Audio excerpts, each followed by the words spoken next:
Daily vloggers आपको तबाह कर रहे हैं। ये मैं नहीं बल्कि रिसर्चेस कह रही हैं। ये बात है 2018 की, जब पाकिस्तान में यूट्यूब ट्रेंड करने लगता है, जिसके बाद हमें बहुत सारे कंटेंट क्रिएटर्स देखने को मिलते हैं जो अलग अलग कैटेगरी पे वीडियो बनाते थे, जिनमें टेक से रिलेटेड वीडियो, प्रैंक्स, गेमिंग और वाइन्स की वीडियो शामिल थी। लेकिन ये सब कुछ बदल जाता है साल 2022 में, जब टिकटॉकर्स शिफ्ट हो जाते हैं यूट्यूब पर।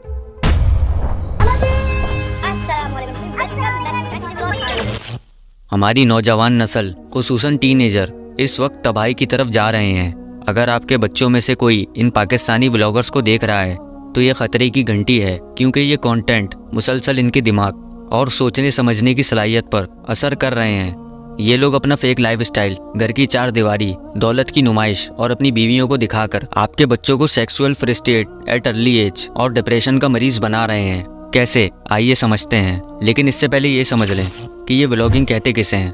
व्लॉगिंग दरअसल अपने ओपिनियन या थॉट्स को दूसरों के साथ शेयर करने को कहा जाता है। व्लॉगिंग खुद से कोई बुरी चीज़ नहीं है, लेकिन पाकिस्तान में इसको एक एडिक्शन बना दिया गया है, जिसकी 75% यंग जनरेशन एडिक्ट हो चुकी है, जिससे इनकी मेंटल और साइकोलॉजी पे असर पड़ रहा है। और इस बात की तस्दीक साइंस ने भी कर दी है कि जब आप किसी की पर्सनल लाइफ को देखते हैं तो कहीं ना कहीं आपके अंदर डिप्रेशन डेवलप होना शुरू हो जाता है। और फैमिली व्लॉगिंग एक ऐसी कैटेगरी है जिसमें व्लॉगर्स अपनी फैमिली के साथ व्यूअर की ऐसी अटैचमेंट बनाने में कामयाब हो जाते हैं कि वो रोज़ इनको देखने के लिए खींचा चला जाए, किसी नशे की तरह। देखें जैसे किसी फिल्म के अंदर इसके मुख्तलिफ करैक्टर होते हैं और आप इनको देखने के बाद खुद से रिलेट करते हैं या फिर इनको देखकर कंफर्टेबल महसूस करते हैं, क्योंकि आप इनके बारे में जानते हैं तो आप इनको आगे भी देखना चाहते हैं। और बिल्कुल यही होता है फैमिली व्लॉगिंग के साथ। आप एक बार इनके साथ अटैचमेंट महसूस कर लें तो इनको घर के मेंबर की तरह ही देखने के लिए खींचे चले आते हैं। और बस इसी चीज़ का फ़ायदा ये डेली व्लॉगर्स उठाते हैं। ये बिल्कुल एक नशे की तरह है। यूट्यूब पर देखे जाने वाली तमाम वीडियोस 80% यही फैमिली व्लॉगिंग्स होती हैं। मुख्तलिफ रिसर्चेस बताती हैं कि इन्हें देखने वाले इसके किसी नशे की तरह देखने के आदी हो जाते हैं। नशा जो कि इंसान की फिजिकल हेल्थ को तबाह करता है। इस वक्त पाकिस्तान में यूट्यूब पर जितने भी फैमिली व्लॉगर्स हैं जिनको यूथ फॉलो कर रही है, वो सब के सब जाहिल हैं। इनकी कोई अखलाकी तरबियत नहीं है और ना ही ये लोग दीन का इल्म रखते हैं और ना ही दुनिया का। अगर आपको मेरी इस बात पर कोई शक है तो इनकी फैमिली व्लॉगिंग्स स्किल के अंदर अपनी प्राइवेसी को कॉम्प्रोमाइज करने या अपनी फैमिली को कंटेंट के तौर पर बेचने के अलावा इनकी कोई एक अचीवमेंट बता दें कि इन लोगों ने जिंदगी के अंदर कुछ ऐसा अचीव किया है जो कि बाकी नौजवान नस्ल के लिए मोटिवेशन हो या इनके लिए इंस्पिरेशन हो।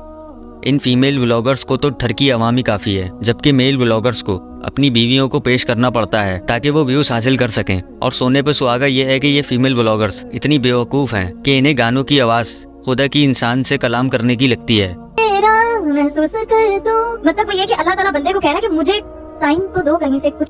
और इतने गैरतमंद हैं कि अपनी शादी समेत अपनी प्राइवेट लाइफ को सोशल मीडिया पर लाकर दुनिया के सामने खोलकर बयान करते हैं, जैसे ये इनके घर का मसला नहीं बल्कि पूरे पाकिस्तान का पर्सनल मसला है। तो बताएं कि ऐसे लोगों का तालीम और शऊर से क्या ताल्लुक है। पाकिस्तान में इन लोगों ने व्लॉगिंग के मतलब को ही बदल दिया है, और वो ये है कि अपने घर की औरतों को बेचना, अपनी प्राइवेसी और घर की चार दीवारी को दुनिया के सामने दिखाना और फ़ख्र से बताना कि मैं इस बेगैरती से हर महीने कितना ज़्यादा पैसा कमाता हूँ। ये लोग दिन ब दिन इनमेच्योर और टीनेजर बच्चों के दिमाग में वल्गैरिटी का जहर भर रहे हैं।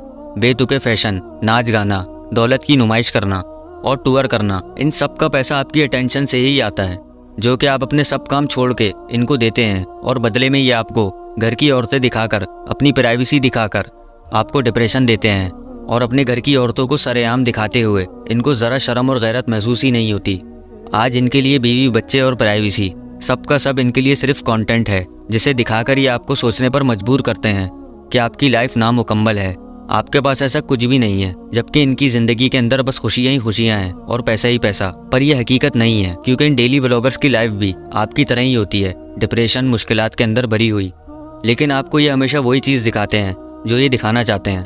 और सबसे बढ़कर ये तमाम वीडियो स्क्रिप्टेड होती हैं, यानी कई घंटों की वीडियो को रिकॉर्ड करने के बाद कुछ सेकंड के ऐसे क्लिप निकाले जाते हैं जिन्हें देखकर आपको लगे कि यार इनकी लाइफ कितनी इंटरेस्टिंग है और मेरी लाइफ कितनी बोरिंग, इनकी लाइफ कितनी परफेक्ट है, ये अपनी लाइफ के अंदर कितना खुश हैं, जबकि ऐसा नहीं होता। क्या आप तसव्वुर कर सकते हैं दुनिया में कोई ऐसा शख्स भी मौजूद हो जिसको कोई परेशानी ना हो या फिर उसकी लाइफ में कोई प्रॉब्लम ना हो? हम जानते हैं कि ऐसा नामुमकिन है, लेकिन डेली व्लॉगर्स की लाइफ को तो देखकर बिल्कुल ऐसे ही लगता है।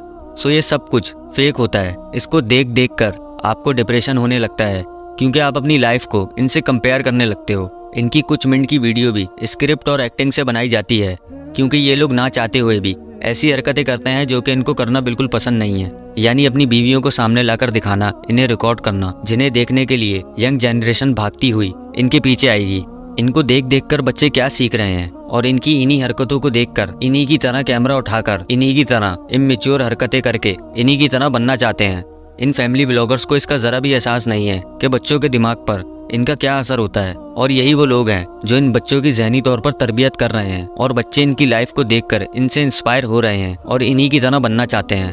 और बार बार इनके लग्जरी लाइफ स्टाइल को देखकर वो एक बार तो ये ज़रूर सोचते हैं कि काश ये सब कुछ मेरे पास भी होता। ज़्यादातर इन फैमिली व्लॉग्स के अंदर इस तरह के लोग भी शामिल हैं जिनके पास शुरू से ही कोई टैलेंट नाम की चीज़ ही नहीं है। इस चीज़ को कवर करने के लिए इन लोगों ने व्लॉगिंग का सहारा लिया, और टिकटॉक पर लिपसिंग और फेम हासिल करने के बाद इन लोगों ने यूट्यूब की तरफ रुख किया और अपनी टिकटॉक की ऑडियंस को टिकटॉक से कन्वर्ट कर दिया यूट्यूब पर। यानी इन लोगों को कोई स्ट्रगल नहीं करनी पड़ी, और इसकी बजाय इन लोगों ने अपनी फैमिली को दिखाकर अपनी प्राइवेसी ख़त्म करके आज ये सब कुछ वाहियात चीज़ों को दिखाने का ट्रेंड शुरू किया, जो कि ना हमारे कल्चर का हिस्सा है और ना ही हमारे दीन में इसकी कोई इजाज़त है। फ़ाद मुस्तफ़ा की ये स्टेटमेंट तो आपने देखी ही होगी, जो कि बिल्कुल हकीकत है।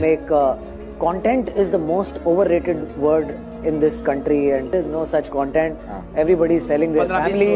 वो अलग बात है कि ये भी अपने शो में लड़कियों को और वाहियात चीज़ों को प्रमोट करते रहते हैं, लेकिन जो इन्होंने बात की वो बिल्कुल ठीक है। ये हकीकत है कि आज इन डेली व्लॉगर्स ने ये ट्रेंड सेट कर दिया है कि अगर कोई जेन्युइन व्लॉगिंग करना भी चाहता है या अपनी कोई क्रिएटिविटी दिखाना चाहता है तो वो आज के टाइम में ऐसा नहीं कर सकता, क्योंकि आज इसे फेम को हासिल करने के लिए अपनी प्राइवेसी को कुर्बान करना पड़ेगा, अपने घर की औरतों को दिखाना पड़ेगा। और बिल्कुल यही वजह है कि आज पाकिस्तान के टॉप कंटेंट क्रिएटर जो कि एक वक्त के अंदर व्लॉग अपलोड किया करते थे, आज बिल्कुल खामोश हैं, क्योंकि वो चाहकर भी इस बेगैरती का हिस्सा नहीं बनना चाहते।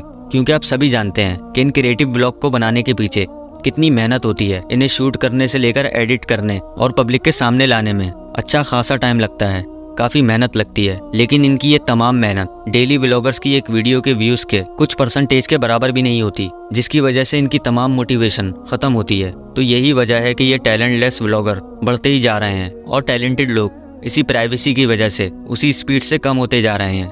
और यूट्यूब भी क्वालिटी के बजाय क्वांटिटी को प्रमोट कर रहा है, और वो खुद ऐसा नहीं कर रहा बल्कि आप लोग उससे ऐसा करवा रहे हैं, क्योंकि यूट्यूब तो एक एल्गोरिदम है, एक सॉफ्टवेयर, एक सिस्टम है। आप इस तरह के कंटेंट को, इस तरह के व्लॉग को देखने के लिए बार बार आते हैं, वो आपको इसी तरह की वीडियो रेकमेंड करता है, क्योंकि ये इसके सिस्टम में फीट है। सो प्रॉब्लम आपके इंटरेस्ट में है और वो आप ही हैं जो इसको रोक सकते हैं। सवाल है कि कैसे। जवाब इंतहाई आसान है कि इन लोगों को देखना छोड़ दें और इसके बजाय क्रिएटिव लोगों को सपोर्ट करें, कोई हॉबी अपनाएं, हर रोज कुछ नया सीखने की कोशिश करें जो कि आपकी पर्सनल स्किल्स को बढ़ा सके और आपके माइंड को शार्प करे कि आप सोसाइटी में जाके दूसरों को कॉम्पिटिट कर सकें। वरना ऐसे लोगों को देखने वाले, इनसे इंस्पिरेशन लेने वाले बच्चों का मुस्तकबिल यही होगा, जैसे कि आज हमारी जनरेशन बनती जा रही है। वैसे आप इस बारे में क्या सोचते हैं, कमेंट सेक्शन में ज़रूर बताइएगा। और अगर वीडियो पसंद आए तो इस वीडियो को लाइक करें और चैनल को सब्सक्राइब करें। मैं मिलूंगा आपसे इसी तरह के किसी नेक्स्ट वीडियो में। तब तक के लिए अल्लाह हाफिज़।